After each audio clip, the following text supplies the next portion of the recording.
এই জঙ্গল অত্যন্ত ঘন, অনেক জায়গায় পৌঁছানোই দুষ্কর, অতি দুর্গম পথ। সে সমস্ত পথ পার করে জঙ্গলের মাঝে পৌঁছন এক তরুণ। তারপর একটি গাছ বেছে তাতে উঠে পড়েন, গাছের উপর থাকার মতো ব্যবস্থাও করে ফেলেন। সেখানেই থাকা, সেখানেই খাওয়া, সেখানেই ঘুম। রাত থেকে দিন, দিন থেকে রাত একটা ঘন জঙ্গলের মাঝে একদম একা কাটাতে শুরু করেন তিনি।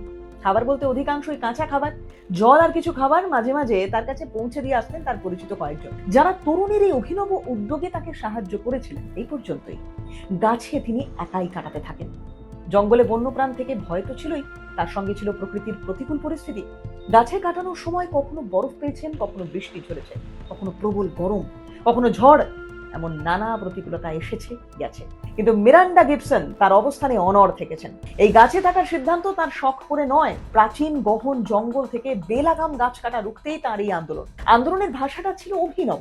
গাছে বসে তিনি ইন্টারনেট পেতেন, তাই সেখান থেকে সৌরশক্তি চালিত কম্পিউটারের যোগাযোগ রাখতেন পৃথিবীর সঙ্গে, পৌঁছে দিতেন তার দাবি দাওয়া। এভাবে 449 দিন, মানে 1 বছরের অনেকটা বেশি সময় তিনি এক টানা ওই গাছে কাটান।